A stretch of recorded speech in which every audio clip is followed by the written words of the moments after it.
السلام علیکم معزز سامعین، کیسے ہیں آپ سب لوگ؟ امید کرتی ہوں آپ سب لوگ خیریت سے ہوں گے۔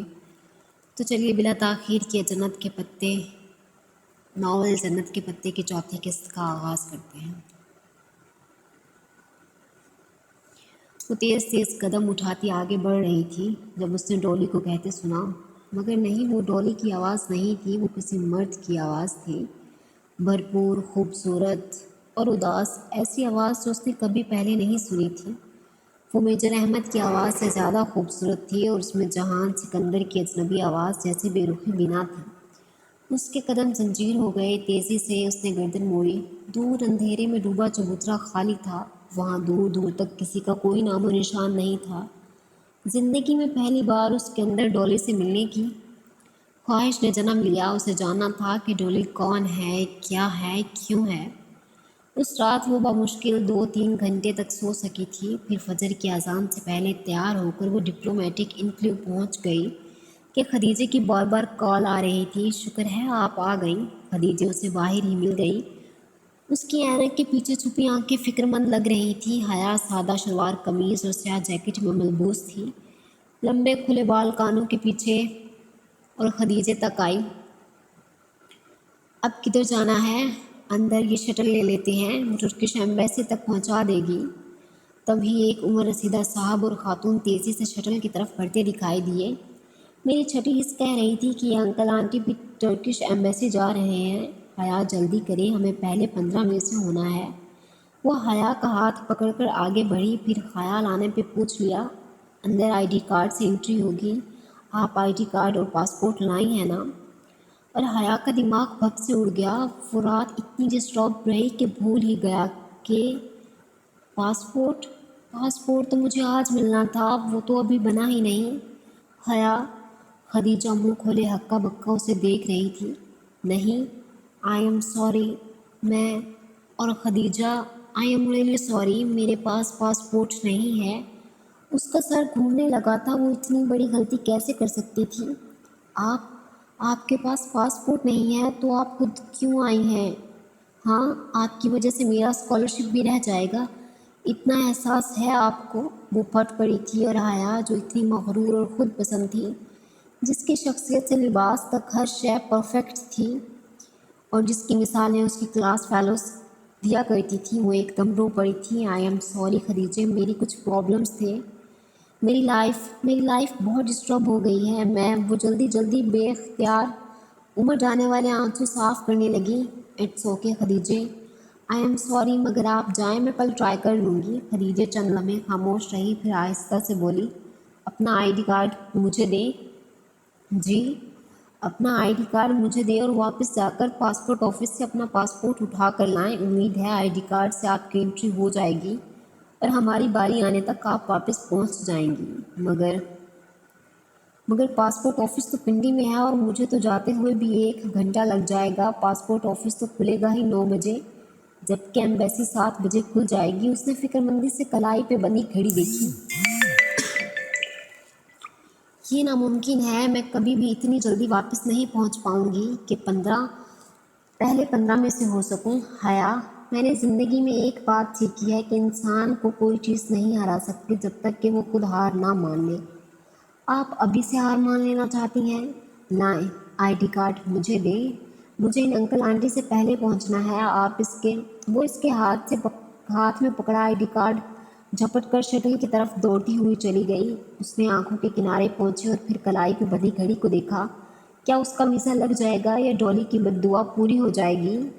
وہ کبھی ترکی نہیں جا سکے گی، اسے کبھی جہان سکندر نہیں مل سکے گا۔ مگر خدیجے نے کہا تھا، انسان کو کوئی چیز نہیں ہرا سکتی جب تک کہ خود ہار نہ مان لے، اور اس نے سوچا وہ اتنی آسانی سے ہار نہیں مانے گی۔ بے دردی سے آنکھیں رگڑ کر وہ گاڑی کی طرف لپکی تھی۔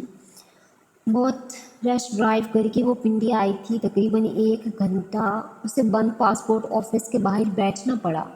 خدا کر کے 9 بجے آفس کھلا تو وہ اندر بھاگی، شاید اس کی ہمت دکھانے کا صلہ تھا۔ 10 منٹ بعد وہ اپنا پاسپورٹ لیے آفس کی بیرونی سیڑھیاں اتر رہی تھی، تبھی کسی غیر شناسا نمبر سے کال آئی۔ اس نے کسی خیال کے تحت فون اٹھا لیا۔ ہیلو حیا، میں خدیجے بول رہی ہوں۔ میرا فون تو باہر بھائی کے پاس ہے کیونکہ اندر سیل فون کی پرمیشن نہیں ہے. ابھی ایمبیسی کے گارڈ سے فون لے کر 100 منتیں کر کے کال کر رہی ہوں. وہ ایک ہی سانس میں تیز تیز بولے گئی. آپ کدھر ہیں؟ بس مجھے پاسپورٹ مل گیا ہے، میں آ رہی ہوں. میری انٹری ہو گئی ہے. اس نے گاڑی میں بیٹھ کر چابی گھمائی. شکر ہے میں نے تیز بھاگ کر ان انکل آنٹی کو بائی پاس کر لیا. میں 14 نمبر پہ تھی اور آپ کی بھی انٹری کرا دی ہے. آپ کا 15واں نمبر ہے. اوہ شکر ہے، لیکن انہوں نے ان انکل آنٹی کو روک رکھا ہے. اگر آپ نہ آئیں تو ان کا انٹرویو ہو جائے گا. وہ آنٹی مسلسل تسبیح پڑھ رہی ہیں. حیا آپ جلدی سے آ جائیں. میں آ رہی ہوں، بس ابھی آفس ٹائم ہے نا، ٹریفک بہت ہیوی ہے. بس جلدی سے آ جائیں. یہ بار بار پوچھ رہے ہیں کہ میری دوسری ساتھی کدھر ہیں. بس تھوڑی دیر اور. اس نے ایکسیلیٹر پہ دباؤ بڑھایا. ٹریفک حسب معمول بہت پھنسا ہوا تھا. بے پناہ رش، ہارن کا شور، بند سگنل، پھنسی ہوئی گاڑیاں، اور بار بار فکر مندی سے کلائی پہ بنی گھڑی دیکھتی اور پھر سست روی سے چلتے ٹریفک کو بمشکل مری روڈ سے نکل پائی تو سکون کا سانس لیا. معمول کی چیکنگ کے بعد وہ 11 بجے تک اس اوپن ایئر لاؤنج میں پہنچ پائی جہاں خدیجہ تھی. ترک ریگز مخصوص ترک ایول آئی اور ترکی کے نقشوں سے وہ لاؤنج سجایا گیا تھا. خدیجہ ایک صوفے پہ منتظر پریشان سی بیٹھی تھی. اسے دیکھتے ہی اٹھ کھڑی ہوئی. شکر ہے آپ آ گئی حیا. انہوں نے سب کے انٹرویو روک رکھے ہیں، پہلے ہمارا ہوگا. اچھا مگر کیوں؟ لیکن کیوں کا جواب سننے کا وقت نہیں تھا اور پھر ان کو انٹرویو کے لیے کال کر لیا گیا. وہ خوش شکل سا ترک ڈپلومیٹ ان کا انتظار میں بیٹھا تھا. وہ خدیجہ کے آگے چلتی ہوئی سامنے ہوئی اور اپنی فائل شیشے کی کھڑکی کے سوراخ سے اندر دی. اس کا دل زور زور سے دھڑک رہا تھا. اگر اس کا ویزا مسترد ہو گیا تو؟ اس آفیسر نے ان کی فائلیں اٹھائیں، ان سے فارم نکالے اور فائلیں واپس بند کر کے رکھ دیں. اگر اس نے ویزا دینا ہوتا تو ان کا انٹرویو کرتا، کچھ تو پڑھتا، کوئی سوال تو پوچھتا. مگر وہ بس سرسری سا فارم کو دیکھ رہا تھا. تو کیا وہ واقعی اس کا ویزا مسترد کرنے لگا تھا؟ فارم پہ ایک نگاہ دوڑا کر اس نے سر اٹھایا اور سنجیدگی سے ان دونوں کو دیکھا جو بنا پلک جھپکے سانس روکے اس کو دیکھ رہی تھیں. آپ کدھر تھیں؟ میں اتنے دنوں سے آپ کا ویٹ کر رہا تھا. اس نے ساتھ ہی میز پہ رکھا ایک کاغذ اٹھایا. مجھے اسپونجی یونیورسٹی نے یہ لسٹ بھجوائی تھی. اس میں آپ کے نام ہے تاکہ میں آپ کا ویزا لگا دوں. خیر ویزا کل تک اسٹیمپ ہو جائے گا. آپ میں سے کوئی ایک کل لا کر دونوں پاسپورٹ پک کر لیں شام 4 بجے تک. رائٹ. فرتے جذبات سے ان کی آواز نہیں نکل رہی تھی. دل یوں دھڑک رہا تھا گویا ابھی سینہ توڑ کر باہر آ جائے گا. وہ جیسے ہی اس کے آفس سے نکلیں تو ایک ساتھ رک گئیں اور ایک دوسرے کو دیکھا. آئی ایم سوری حیا. آئی ایم سوری خدیجہ. بیک وقت دونوں کے لبوں سے نکلا تھا اور پھر دونوں ہنستے ہوئے ایک دوسرے کے گلے لگ گئیں. بالآخر اسے یقین آ گیا کہ ہاں وہ واقعی ترکی جا رہی ہے اور پھر پورے 5 ماہ کے لیے. وہ ترکی جہاں وہ رہتا ہے، وہ جو ہمیشہ اس کے دل کے ساتھ رہا. ویلکم می اسپونجی. مجھے خوش آمدید کہو اسپونجی. بھائی تو چلے گئے تھے مجھے ڈراپ کر کے. میں آپ کے سیل سے ان کو کال کر لوں، وہ مجھے پک کر لیں گے. ڈپلومیٹک انٹرویو سے نکلتے ہوئے خدیجہ نے پریشانی ظاہر کی تو اس نے مسکراتے ہوئے سر جھٹکا. نو پرابلم، میں آپ کو ڈراپ کر دوں گی خدیجہ. آپ مجھے دیجیے اور تم کہہ سکتی ہو. شیور. اس نے پارکنگ میں کھڑی کار کو لاک کھولا. مجھے جناح سپر جانا تھا. یوں نہ کریں کہ کچھ شاپنگ کر لیں. آپ نے کچھ لینا ہوگا خدیجہ. اس کی تاکید کے باوجود وہ تکلف ختم نہ کر سکی. سویٹرز لینے ہیں، وہاں بہت سردی ہوگی. پھر وہیں چلتے ہیں. سائنب شور کے بالمقابل چبوترا خالی تھا، مگر دن کے وقت وہ اتنا ویران نہیں لگ رہا تھا جتنا پچھلی رات لگا تھا. اور وہ سر جھٹک کر آگے بڑھ گئی. اور نیڈل ایمبریشز پہ سیل لگی ہے، آئیں کچھ دیکھ لیتے ہیں. وہ کافی دنوں سے سوچ رہی تھی کہ یہاں سے کوئی اچھا شرٹ پیس لے لے. آج تو سیل بھی لگی تھی. وہ اور خدیجہ آگے پیچھے شیشے کا دروازہ دھکیل کر اندر داخل ہوئے. شاپ کے اندر وہی مخصوص ماحول تھا. ہیٹر کی گرمی اور باہر کی خنکی کا ملا جلا تاثر. زرد اسپاٹ لائٹس میں چمکتی چھت اور ہر طرف شوکیس پہ پھیلے کڑھائی والے کپڑے.